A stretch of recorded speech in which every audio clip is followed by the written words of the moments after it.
Muy bien, listo, volvamos a los puestos. Gracias Padre Dios, gracias Padre Dios por este tiempo de oración.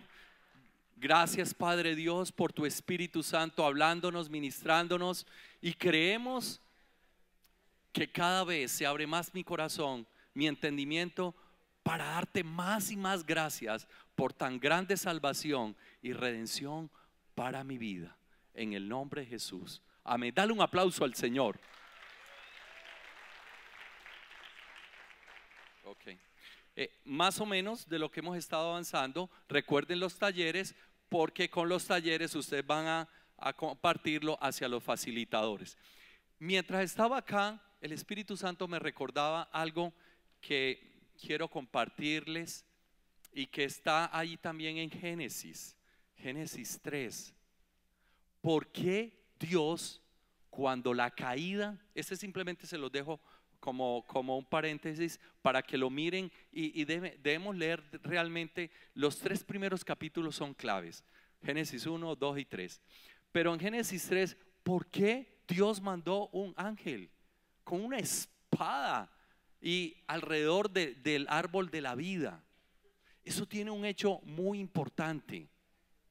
Imagínense, porque el hombre en su condición de pecado, separado de Dios, si él, así como accedió ya al árbol del conocimiento del bien y del mal, accedió, y vendría al árbol de la vida, que es Dios mismo con vida eterna, trayendo vida y vida eterna. ¿Saben? Si él hubiera comido el árbol de la vida en condición de muerte espiritual y separado de Dios, hubiese quedado muerto eternamente, sin posibilidad de redención.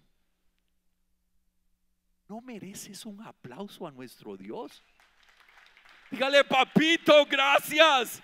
No permitiste que Adán y Eva vinieran al árbol de la vida en ese momento, porque primero Dios tenía que redimirlo bajo términos legales, y después sí comer del árbol de la vida, que es Cristo mismo. Pero si no, grave, grave tal, por el resto de la vida separados de Dios. Pailo, ¿cierto? Bueno, ahora la necesidad que tiene el ser humano de vida eterna, necesita cumplirse una condición, y es lo que les decía ahorita: la necesidad de ser justificado. Entonces, para ser justificado, Romanos 3, todo el capítulo 3, yo les voy a dejar varias tareitas. Léanlo todo, por favor, porque si hay un capítulo claro que nos habla acerca de la justicia de Dios, es Romanos 3. Porque Romanos 3, aún versículo 10, está diciendo: no hay justo ni uno solo. No hay nadie que se presente delante de Dios como un ser justo. 3:20, nadie que pueda justificarse, lo vuelve a decir. Y vez tras vez, no hay quien haga lo bueno, no hay temor de Dios. Y hay una serie de declaraciones en la condición de la naturaleza caída del hombre. Y por eso todo Romanos 3 nos muestra en qué condiciones quedó Adán y Eva, y generación a generación ha venido sucediendo. Romanos 3:21 declara en esta versión, dice: pero ahora, tal como se prometió tiempo atrás en los escritos de Moisés y de los profetas, Dios nos ha mostrado cómo podemos ser justos ante Él sin cumplir con las exigencias de la ley. ¿Por qué? Porque nadie podía cumplir las exigencias de la ley, y solo había una manera de llegar a ser justos, solo había una. Y por eso Romanos 3:21 lo dice. Romanos 3:22 ya empieza a esclarecer que esa justicia es por medio de la fe en Cristo Jesús. Solo a través del creerle a Jesús es que vendría a ser justificado. Pero vamos a seguir adelante. El ser humano necesita ser justificado bajo 3 condiciones. O en otras palabras, si me pueden proyectar, ok. La necesidad del hombre de ser justificado involucra un problema triple. O sea, que Dios en su justicia tenía que cumplir el ser justo hacia primero el hombre. Él tenía que ser justo en su forma de actuar con el hombre. En otras palabras, el ser humano pecó y necesita el ser humano pagar la deuda de ese pecado. O sea que Dios tenía que decir: no te lo puedo pasar por alto, tan alta transgresión, no te puedo pasar por alto el que me hayas traicionado, y un crimen de tan alto calibre no puede pasar por alto. Pero también tenía que ser justo y tenía que redimir al hombre de la autoridad de Satanás de manera legal. O sea que él tenía que hacerlo libre de la esclavitud de Satanás, pero bajo términos legales. O sea que Dios tenía que actuar aún hacia Satanás. O sea que si Satanás tenía las llaves, él es Dios todopoderoso. Ah, mi hijo se las entregó, pero es que no son suyas, son mías. Y Dios se las podía haber entregado, quitado, arrebatado el poder que él tenía, pero él no se las podía arrebatar sin cumplir los requisitos de legalidad y de la demanda de la justicia de Dios. Y tercero, Dios no solo tenía que ser justo con el hombre y con Satanás, sino también con él mismo. Porque Dios es justo y él, sabiendo que su trono es un trono basado en la justicia, él no podía pasar por alto sus términos de ser un Dios justo. No lo podía pasar. O sea que Dios tenía que cumplir esas tres condiciones y resolver ese problemilla. ¿Cómo les parece? Y hacia allá vamos a poder entender más la redención. Vamos a la siguiente, que vamos a empezar a ir poniendo como más base al tema. Al conocer la naturaleza del pecado del hombre, podemos conocer la razón por la cual existe el infierno. Pero inicialmente tenemos que comprender que el infierno no se hizo para el hombre. El infierno Dios lo hizo para Satanás y los ángeles caídos, la tercera parte de los ángeles que cayeron. O sea que ya estaba destinado el infierno para Satanás y los ángeles caídos. Pero al hombre venir a transgresión y hombre que no quisiera recibir la redención que venía de parte de Dios, iba a tener un lugar.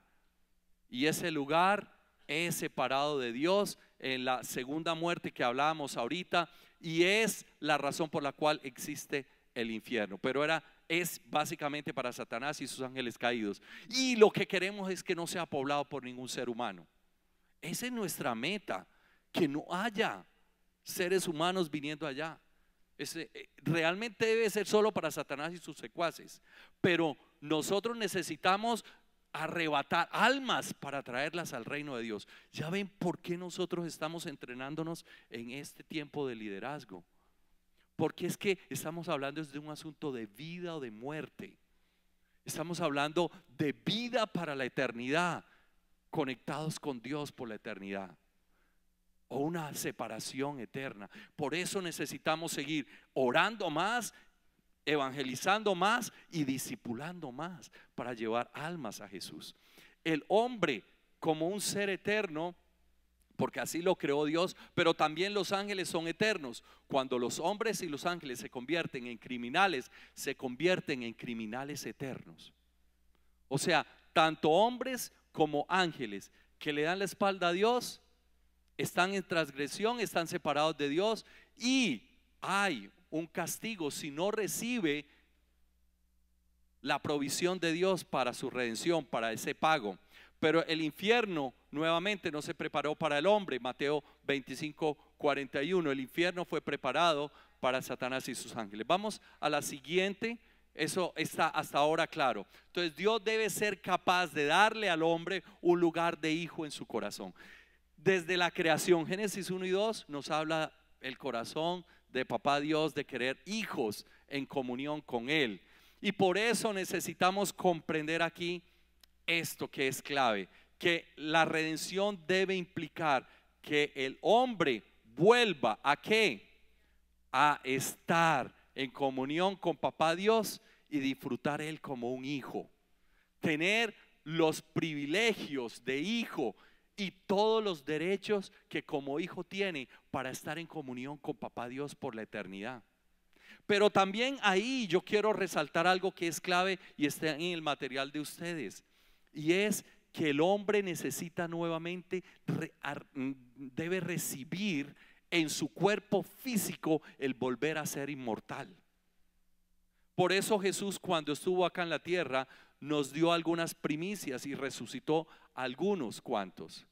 Pero después de que Jesús murió y resucitó, ya Él dejó establecido: si todos vamos a morir físicamente, pero una vez se cumpla el tiempo de Dios, donde nos vamos a presentar ante el trono de Dios en ese juicio final, y ya papá Dios nos ve en Jesús, perdonados, lavados con su sangre, redimidos, vestidos de blanco como la novia del Cordero, como la novia de Cristo, y que nos diga: bien, bien, a todos nosotros, ¿eh? Y allí delante del trono blanco lo que nos está diciendo: ya ese cuerpo no va a morir para siempre. Por eso la redención debe implicar el volver a la condición de que este cuerpo físico va a ser redimido, va a ser transformado, como dice la misma palabra de Dios, pero va a ser un cuerpo que no va a tener corrupción, va a ser un cuerpo para la eternidad y en comunión con Dios. Entonces, como hijo y un cuerpo que está completamente transformado. Esa es la obra que Jesús vendría a hacer. Pero un tercer aspecto que yo quiero dejar con cada uno de ustedes es que necesita lo que declarábamos ahora: el ser humano necesita nuevamente la naturaleza de Dios. La redención debe implicar que si el hombre se vuelve a Dios, va a recibir nuevamente la naturaleza divina, una justicia perfecta y una perfecta reconciliación del hombre para con Dios, totalmente libre de la esclavitud de ese yugo que le impone Satanás. No hay un solo hombre que pueda representar a la raza humana. Esa es la conclusión a la que llegamos en esta primera parte. No hay forma de que hombre alguno pueda salvarse, redimirse a sí mismo, sino que necesita de alguien que cumpla esas condiciones. Y vamos a ver, todo esto que hemos venido avanzando es para que en tu material le pongas, yo no sé cómo le quieres poner, subrayar, estrellitas, negrillas. Yo les quiero invitar allí en sus materiales a que me sigan. El que viene a tomar el papel del Redentor debe cumplir las siguientes características. Esto es lo fundamental por el cual nosotros estamos estudiando todo este tema de la redención. Estamos todos allí, ¿no? Miren las declaraciones que hay y las vamos a ir mirando. Algunas de acá van a estar resumidas, pero ustedes las pueden ampliar en sus materiales. Entonces, Dios debe ser capaz de darle al hombre un lugar de hijo. Perdón, ya se lo habíamos visto. El siguiente, por favor. Las características del Redentor. Eso es lo que les estoy tratando de explicar. Entonces, las características del Redentor. Número 1, debe ser un hombre, pero no nacido de forma natural. Debe ser concebido de manera tal que no esté sujeto a Satanás. No debe poseer en sí mismo la muerte espiritual. Miren, esto es clave y por eso nosotros podemos entender esto. ¿Qué podemos entender? Que todos los seres en la historia de la humanidad, todos de Adán y Eva en adelante, generación a generación, todos hemos nacido con pecado. Todos hemos nacido en nuestra forma natural con la naturaleza pecaminosa. ¿Qué significa eso? Que estamos bajo el yugo de esclavitud de Satanás. ¿Qué significa eso? Que tenemos muerte espiritual. El bombillo que antes Adán y Eva tenían prendido en Génesis 2, por el pecado en Génesis 3 se le apagó el bombillo. Decláralo conmigo: se le apagó el bombillo. muerte espiritual, se separó de Dios. Entonces, al estar separado de Dios, al tener esa muerte espiritual, todos los seres humanos venimos a la vida bajo esa condición. Estamos todos bajo ese yugo de muerte espiritual. O sea que el que va a venir a redimirnos no puede nacer de un nacimiento natural. No puede. Por eso, adelantándonos un poco, por eso el nacimiento de Jesús tenía que ser un nacimiento sobrenatural, porque Jesús no podía estar sujeto a la muerte espiritual. Y era el Padre, el que engendra es el Padre, ¿cierto? Entonces el Padre Dios era el que tenía que venir a engendrar en el vientre de María la vida de Dios, y por eso Jesús nació sin el yugo de esclavitud, sin la muerte espiritual, sin la naturaleza pecaminosa. Pero de ahí en adelante, entonces nosotros podemos llegar a concluir, entonces ningún santo, ninguna virgen, ni Raimundo, ni ningún mundo puede cumplir este requisito. ¿Sí me hago entender? Nadie más, sino Jesús era el único que podría cumplir ese requisito. Vamos a seguir. Vamos en este orden. Debe estar delante de Dios como el primer hombre lo estuvo, en justicia, teniendo el mismo dominio y la misma autoridad. O sea, tal como estaba Adán y Eva en Génesis 2.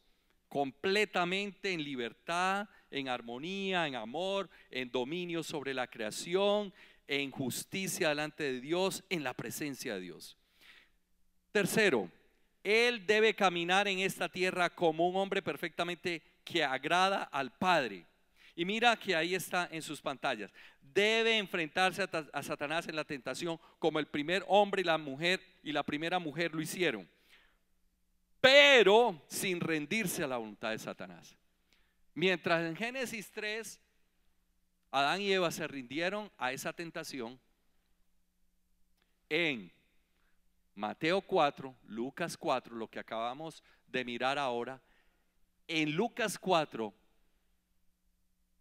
Mateo 4, Jesús estuvo en todo sometido a todas las tentaciones.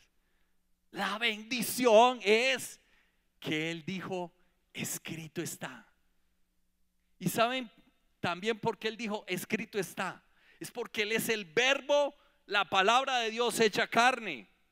Y por eso Él pudo decir, escrito está, aquí está la palabra directamente hablando contigo. Esta palabra que se hizo carne está diciendo, no solo de pan vivirá el hombre. Al Señor tu Dios amarás, honrarás, adorarás y solo a Él servirás. La palabra estaba en acción, y por eso nosotros necesitamos entender que mientras el primer Adán falló, el segundo Adán, que es Jesucristo, se mantuvo firme y no claudicó, no cedió a las tentaciones. Hasta aquí estamos claros, ¿cierto? Un aplauso al Señor. Sí. Díganle, Jesús, gracias. Venciste todas las tentaciones. Venciste en Getsemaní y venciste en la cruz. Y venciste resucitando. ¿Cuántas victorias nos dio Jesús, no? Pero vez tras vez Jesús venció en todos los terrenos a Satanás. Y esos son los términos legales que Jesús tenía que cumplir. Tenía que vencerlo en todo de manera legal. Cuarto, este redentor debe tomar el lugar del hombre. O sea, necesita y requiere que sea un hombre. No podía ser un ángel, no podía ser ningún otro ser espiritual. Tendría que ser un hombre y que tomara el lugar del hombre. El mismo pecado y la misma muerte espiritual deben ser puestos sobre este hombre. Esto es lo que se dio en la cruz. La muerte espiritual fue echada sobre Cristo en la cruz. Entonces el juicio de Satanás debe recaer sobre él. Debe cumplir con las demandas de justicia. Por esto debe ir a los lugares más bajos. Recuerden, llevó cautiva la cautividad. Tenía que llegar a los lugares más bajos, al mismo infierno, y allí cumplir las demandas de justicia de Dios. Debe permanecer allí bajo juicio hasta que todos los requisitos legales de la justicia contra el ser humano, la raza humana, sean cumplidos. O sea, que Jesús, cuando fue a la cruz, ¿qué pasó en esos 3 días? Había un gran juicio. En esos 3 días se citó sentencia a Jesús. Y todas las tinieblas querían declararlo culpable. Y en esos 3 días Jesús estaba cumpliendo los requisitos de justicia de Dios. Y estaba en esos 3 días pagando por ti y por mí. Pagó en la cruz y estaba diciendo: estoy tomando todo el pecado de la humanidad y lo estoy trayendo acá. Y estoy pagando legalmente. Y estaban pasando lista por lista todo.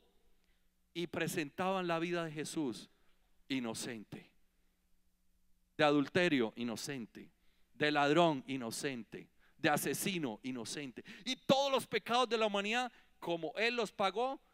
Después, a ver, vamos a condenar a Jesús, y de todo fue declarado inocente, porque Él tenía que cumplir la justicia divina. ¿Cómo les parece? ¿Por qué eso nos dice que Jesús fue sin pecado?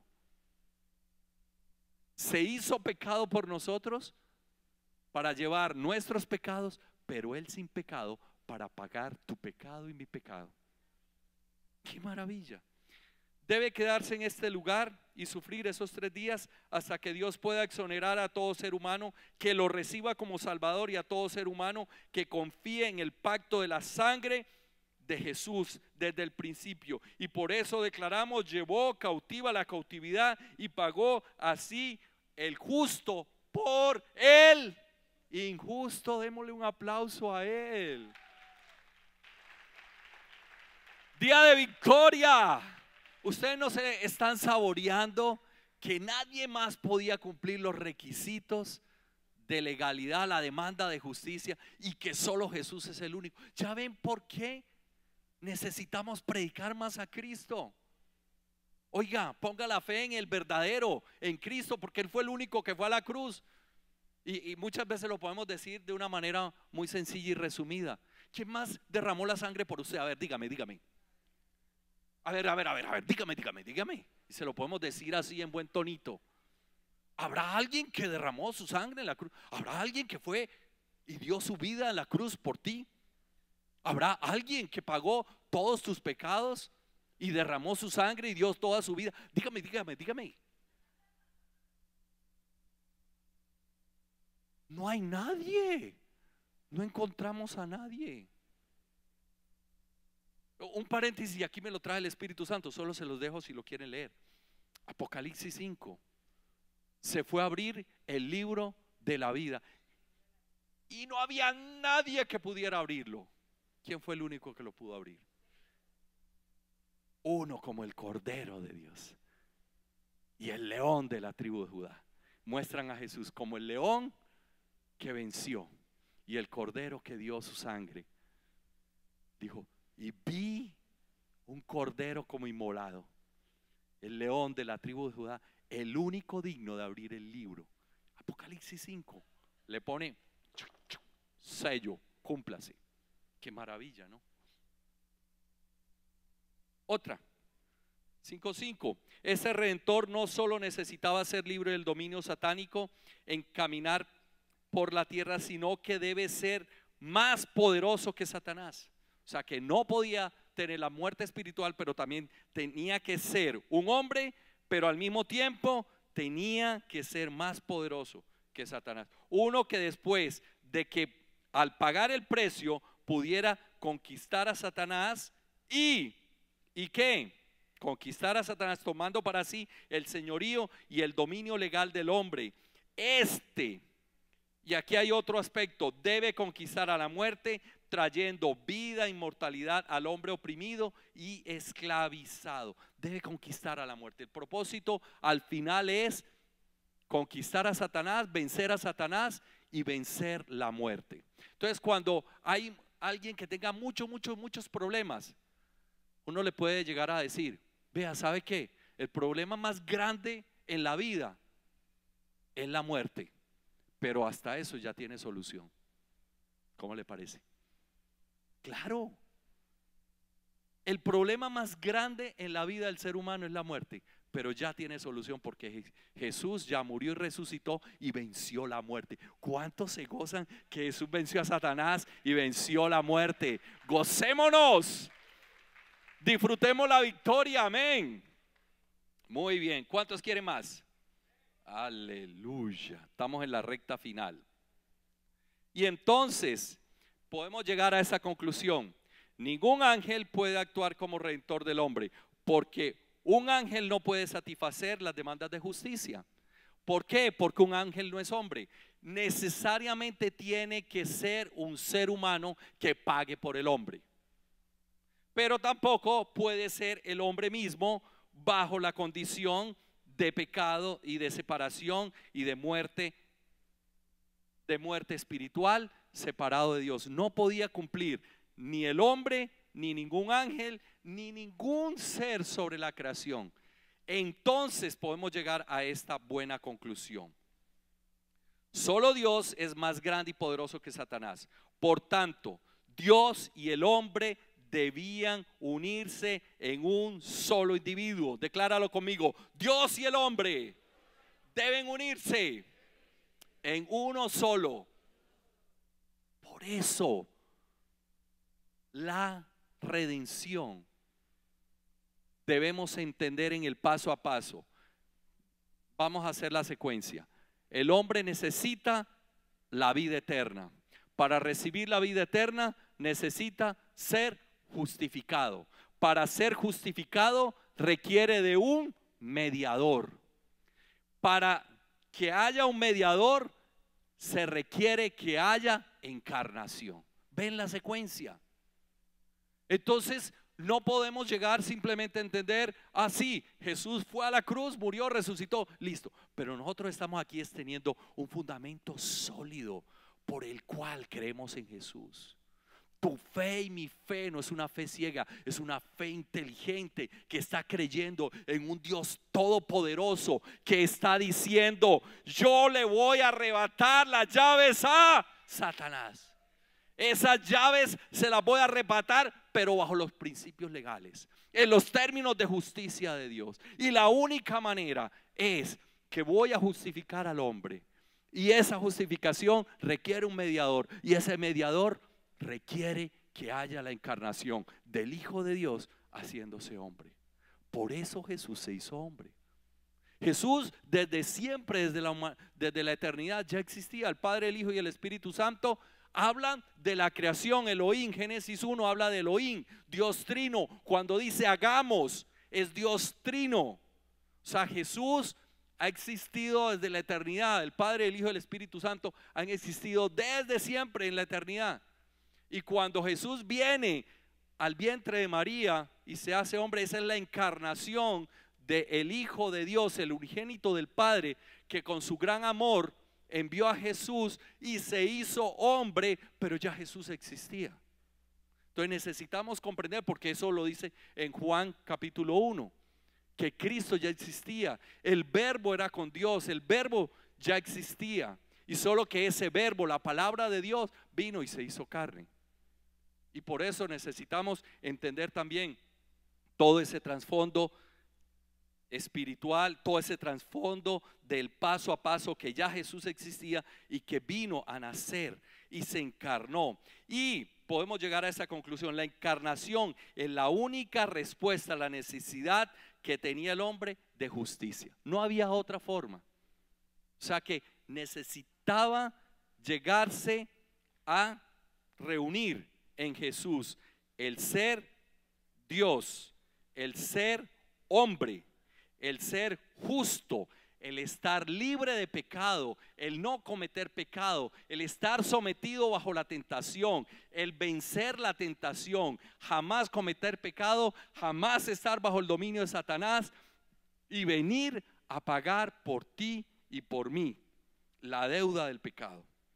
Entonces podemos llegar a esa conclusión: solo la unión de Dios con el hombre podía proveer un redentor que caminara en justicia como hombre, con la capacidad de poder pagar la pena del hombre y conquistar a Satanás. O sea que la redención nos está llevando a entender que había que pagar esa deuda. La deidad, miren esa otra declaración, la deidad debía sufrir por el hombre. Así como Jesús vendría a conquistar a Satanás y pagar por nuestro pecado, la deidad debía sufrir por el hombre. O sea, que él sabía que tenía que tomar el camino de la cruz. No había otra forma de salvar al ser humano sino a través de la cruz. Y la única forma de dar justicia a la humanidad era la encarnación del mismo Hijo de Dios. No había otra. Sí, hasta ahora está claro. Yo voy a hacer aquí un paréntesis. ¿Qué pregunta hay hasta ahora? ¿O lo estamos haciendo en la secuencia de tal manera que está quedando entendible? ¿Hasta ahora está claro? Ok. Entonces vamos a la siguiente, que ya estamos en la recta final y para que oremos ahorita al Señor. Entonces la encarnación nos está llevando a esta conclusión. Dios debía tomar la naturaleza del pecado del hombre en su Hijo Santo y Eterno.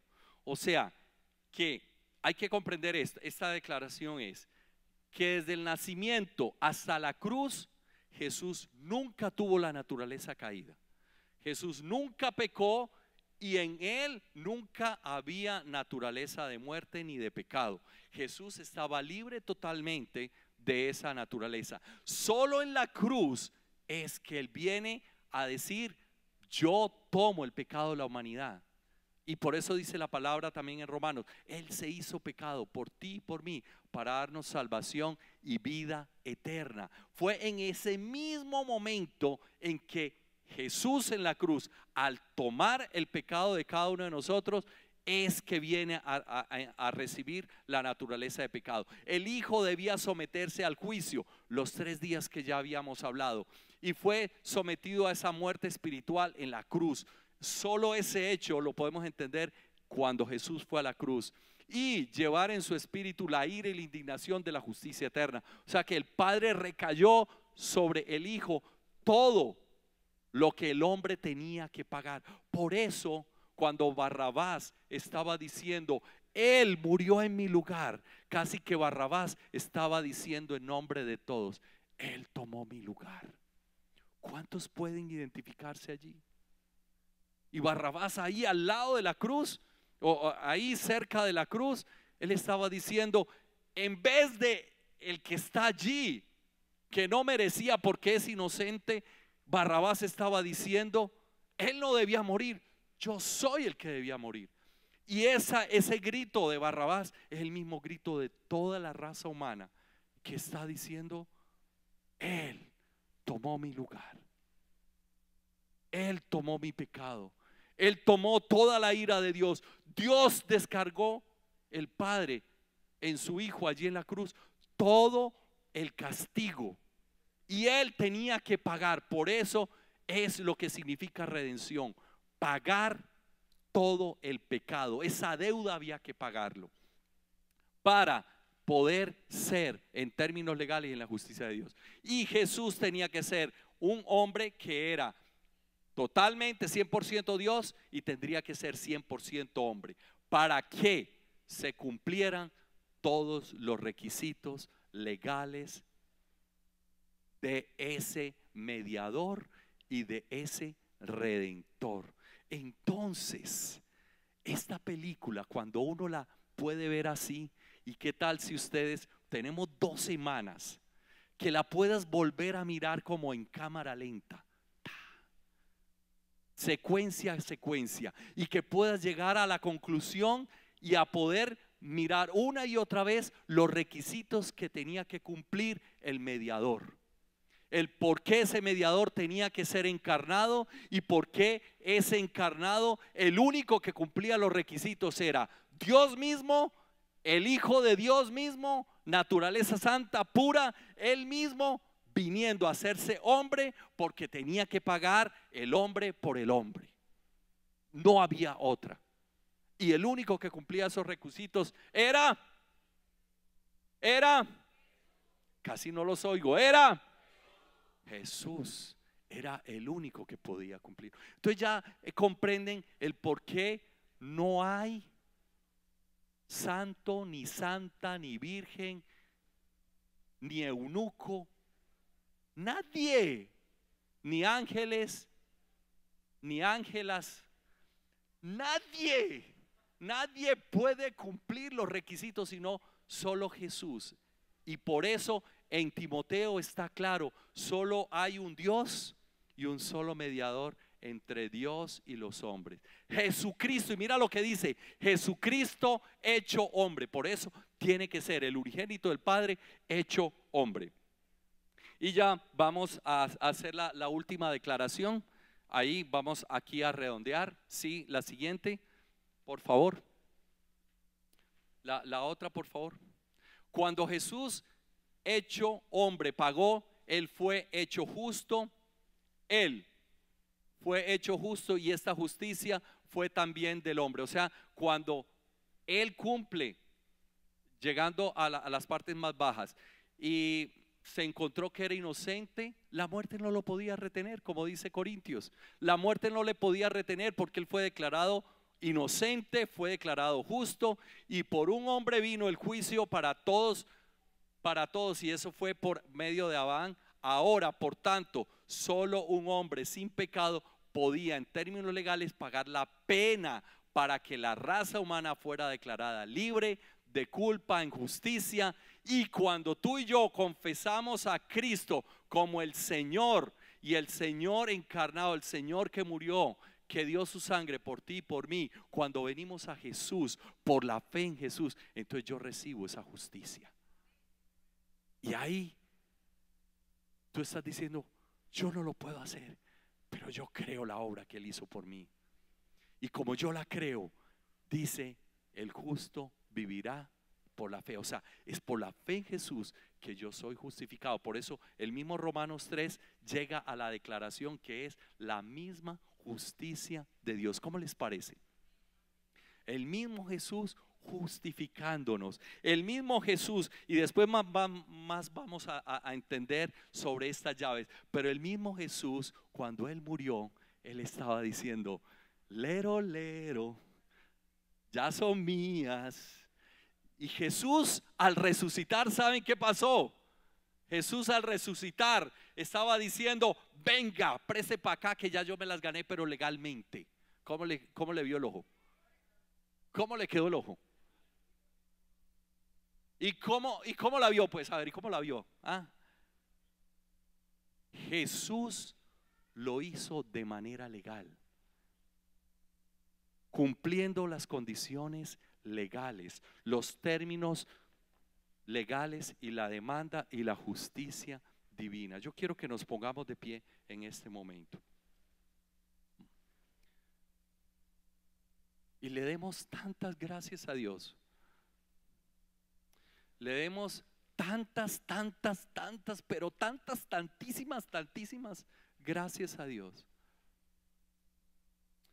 que podamos decir: wow, gracias por ser el único. Que se conmueva tu corazón de gratitud. Gracias por ser el único. Gracias porque mi fe no está basada en simplemente creer en Jesús. No, mi fe y tu fe está basada en el único, que siendo inocente, siendo puro, siendo santo, el único que dejó al Padre, el único que podía cumplir los requisitos de justicia de Dios, el único que no estaba en muerte espiritual, el único que no estaba bajo el dominio de Satanás, el único que no se dio a la tentación, el único que no cayó en trampas ni en engaño, el único que no miró todo su confort en la gloria del Padre, que no fue egoísta. Jesús no fue egoísta. ¿Ustedes se imaginan si Jesús hubiese sido egoísta? Yo no tengo por qué ir, Padre, Tú y yo estamos santos, puros. Ellos la embarraron, que se defiendan como puedan. Jesús estaba diciendo: Padre, imagínate esa conversación de Jesús y el Padre. Esa conversación de Jesús y el Padre era: Hijo, no hay ninguna forma de redimir, de salvar la humanidad. La única es que tú vayas y te hagas hombre y pagues en la cruz por ellos. No hay nadie que lo pueda hacer, solo tu Hijo. Esa conversación, y el Hijo le dice: Padre, yo te amo tanto y quiero estar contigo toda la eternidad, pero si es por amor a ti y por amor a ellos, yo lo hago. Imagínate esa conversación en la eternidad del Padre con Jesús. Imagínate esa conversación de que el Padre se desprendía de su Hijo a lo que más quería. Y el Hijo amando tanto al Padre y que no se acomodó, que no se aferró a su condición de Dios, a su condición de gloria. Padre, porque tú y yo los amamos, yo voy. Jesús le dijo sí al Padre. Y si Jesús vino por ti y por mí, lo dio todo por amor. Lo dio todo por ti y por mí. ¿Acaso habrá algo que Él se reservara? Yo te hago esa pregunta. ¿Habrá algo que Dios se reservara, el Padre o el Hijo se reservaran? No se reservaron nada, todo lo dieron por amor. Todo, todo, todo. Yo me hago la pregunta: ¿por qué nosotros nos reservamos para Dios algunas cosas? ¿Por qué a veces reservamos si Él lo dio todo? Y todo lo que dio por ti y por mí fue amor, amor y amor para estar con Él y reconciliados con Él. ¿Qué tal si en esta hora, si está bien contigo sentarte, parado, arrodillado, pero que en ese momento tengamos un momento de referencia cada uno y le podamos decir: Papá, gracias. Gracias por enviar a Jesús, porque era el único que podía cumplir, el único que podía pagar. Que cada uno en ese momento le pueda decir: yo quiero atesorar tan grande salvación. Yo quiero valorar lo que tú hiciste, papá, al enviar a Jesús. Yo quiero valorar lo que Jesús hizo por mí en la cruz. Yo lo quiero valorar. Yo lo quiero valorar. Yo lo quiero atesorar. Yo quiero que tú me des más de ese amor, para yo cada vez ser libre de egoísmos, de reservas. Yo quiero darme para ti, oh Dios, y que me uses para llevar esta buena noticia de que solo en Jesús hay salvación, de que solo en Jesús hay vida eterna, de que solo en Jesús podemos ser justificados, de que solo en Jesús podemos recibir la nueva naturaleza divina, el nuevo nacimiento, que solo en Jesús podemos ser nuevas personas, y solo en Jesús podemos reconciliarnos con papá, porque papá quiere muchos hijos, que no se pierdan, que no vayan al infierno, que vengan a una vida eterna contigo, cada uno dándole gracias. Padre, te amo, gracias, gracias, gracias, gracias, Padre, gracias por Jesús. El Espíritu Santo está acá y nos está ministrando a todos y nos está haciendo entender tan grande salvación. Yo la valoro, yo la atesoro, y yo voy a permitir que esta tan grande salvación que Dios me ha dado, yo voy a mantenerme en comunión con Él para llevar esa buena noticia a tantos que la necesitan. Gracias, Espíritu Santo, séllanos. Somos tus hijos, perdonados y lavados con tu sangre. Gracias. ¿Qué tal si cada uno allí donde está decimos esta oración en voz alta? Padre bueno, gracias por Jesús. Gracias por tu gran amor. Tan grande, tan grande, tan grande tu amor para mí, que no te reservaste a Jesús. Gracias por darnos a Jesús. Gracias, Jesús, por venir. Gracias, Jesús, por venir y hacerte como yo. Llevar mi pecado, díselo, porque llevaste mi pecado en la cruz. Gracias por tu sangre. Decláraselo. Gracias por tu sangre. Gracias por reconciliarme con papá. Gracias por tu perdón, por tu vida eterna en mí. Y yo creo con todo mi corazón. Tengo a Cristo en mi corazón y tengo la vida eterna. Yo lo creo y es por siempre, es por la eternidad. Séllame, Espíritu Santo, para ti soy tuyo. Gracias por ser mi Padre, Dios. Gracias, Jesús, por amarme y llenarme con tu Espíritu Santo. En el nombre de Jesús. Amén. Amén. Gracias, Padre. Gracias. Fuerte ese aplauso a Él. Gózate en Él.